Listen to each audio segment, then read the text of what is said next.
it is about time.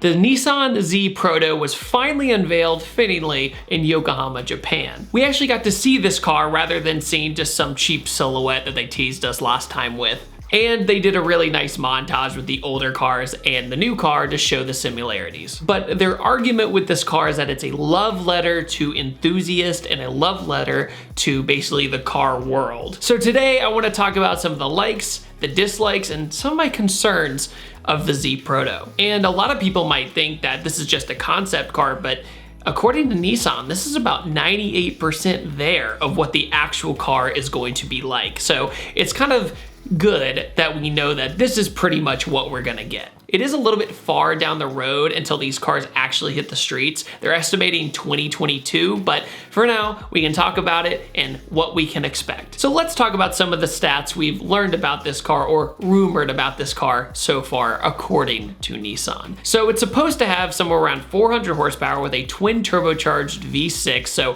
finally ditching that VQ motor. But it's probably gonna be the same motor or similar to the motor that's in the Infiniti Q60 Red Sport, which personally, I really like that engine. That's good news. So it's gonna be really interesting to see this motor that has tons of potential in a two-seater lightweight sports car. That's extremely exciting to me. Nissan is going for the hearts and minds of the car enthusiasts with this car. You can tell. And this is incredibly interesting because no other sports car in this price range even offers a manual anymore. And here's the thing about going after those hearts and minds with a manual transmission.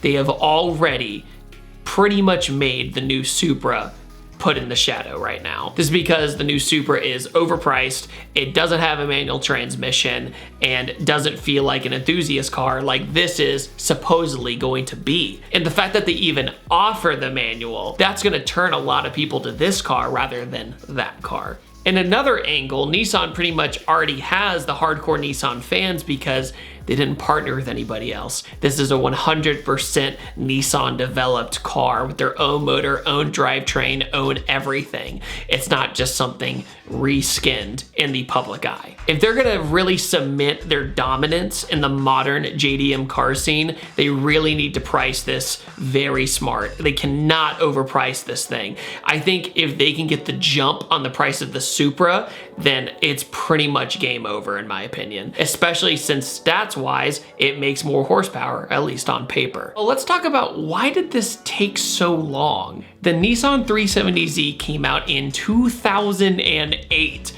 2008, that's a really long time ago. I do have a little bit of a fear that it's a little too late because Nissan has had some financial trouble the past 10 years, but at the same time, this might be the perfect time for a new Z car. This is because Z cars are incredibly popular right now. They're cheap, they're overall pretty reliable, unless you drive a DE and you have the notorious oil issues. And you can pretty much use them for every motorsport if you think about it. Drifting, circuit racing, autocross, you can do it all. It's so strange to me that the car has been out 12 years and we see a brand new 370Z and it's pretty much the same exact car as 12 years ago. There's so many other sports cars out there that have gone through 2 or 3 different iterations since then. Exterior wise, it's definitely the closest modern Z to the old ones. You can definitely tell there's a ton of 280Z inspiration here and also some 300ZX Z32 inspiration as well. If you look at those rear taillights, they're very rectangular and they kind of have the same pattern or a very similar pattern to the 300ZX. Now, does that fit with this body line? I don't know yet. But then I saw the unveil video, you know, having more 3 dimensions, and I was more sold to this car.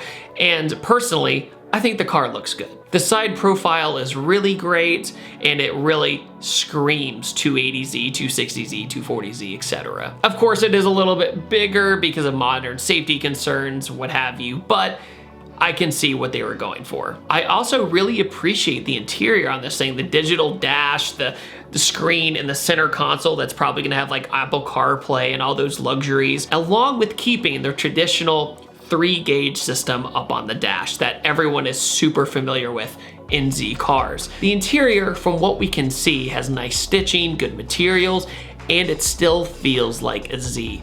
It doesn't feel like a different brand's car, if you know what I'm trying to say. So this is everything I wanted to point out that I think is positive about the new Proto Z. Here are some of my concerns. If you go to the unveil video on YouTube, there's one kind of thing that everybody seems to notice. The front grille is just a little too big or needs to be reshaped, in my opinion. It's literally this beautiful curvy shape to this car, the headlights are round, and then it's just like a brick. It's just literally this big rectangle. Maybe if they round it out a little bit or give it more of a mouth shape instead of just a big rectangle, I get how a lot of people are upset with that. Of course, going back to the price, if this thing is overcharged as well, people are gonna look at the car and go, that's really cool, but they're not gonna buy it. So do not overprice this thing, Nissan. I'm truly rooting for you on this one, please. We also have to talk about the car that threw the entire wrench in the system with sports cars is the C8 Corvette. If this thing is priced near the C8 Corvette, people are gonna go, I could have this supercar looking thing or just something that looks like an old car but modernized. Which one am I gonna go for? But if you're going for more the purist mindset, they're gonna go after that manual transmission. I think just because of that manual transmission, they're gonna sell so many of these just for that reason alone. And theoretically, this car could maybe save the manual transmission. If this car sells well, and it sells well with the manual, then modern car companies who are overly obsessed with statistics and cars going faster than each other with paddle shift gearboxes and dual clutches, then maybe they'll see a light. Maybe the manual isn't ready to go yet. Maybe there is a market for this. But unfortunately, in the supercar market, no one buys manuals anymore. And that has trickled down to the normal sports car market or the more affordable, attainable sports car market. And now, more sports cars are just getting paddles now, which I get. I understand it. But it is sad. So hopefully the new Z Proto or 400Z, whatever it's gonna be called, can shine some light on the beauty of the manual transmission and people still loving it. Nissan, if you're listening, do not delay this car any longer than it needs to be. It has been 12 years. Do not let this hype go away. People are excited. The feedback is good. If you look at comment sections, forums, all this stuff, people are like, wow, we're getting a better motor than the previous one. It's finally gonna be turbocharged. It's gonna have tons of tuning potential, way over the VQ motor. And with modern technology, it could be the best handling Z ever made. And I'm really excited about that. I think this car is going to fill a void that is needed right now. There's not a good manual mid-tier 400 horsepower sports car that's from a different country. You have Mustangs, Camaros, Challengers. Well, those are actually really rare to be manual in, but I drove a manual Hellcat, but that was hard to find. But point of the matter is, America has dominated the past few years when it comes to basically performance cars and value per dollar. If Nissan can get on this train and say, hey, look, you have another option from the other side of the planet, and if you're a Japanese car fan, we're here for you. We finally can deliver something for you that isn't German, that isn't American, that isn't whatever. If that's your jam, we got you. And those are my thoughts on the new Nissan Proto Z. I think we have amazing potential here, guys, and I think that Nissan is on the right track. I think this could be a huge game changer for the sports car market, and hopefully the hype does not go away. What do you guys think about the Nissan Proto Z? Put it in the comment section below, and I upload every Tuesday, Thursday, and Saturday. I uploaded today on Wednesday because I just wanted to get this video out to talk about this car and hear what you guys had to say about it. On that note, thank you all so much for dropping by, and I will see you guys next time. Take it easy. Have a wonderful day. This video is brought to you by Patterson Car Care. Get double of premium original detail product for half the price. Head over to PattersonCarCare.com or go to the link in the description below.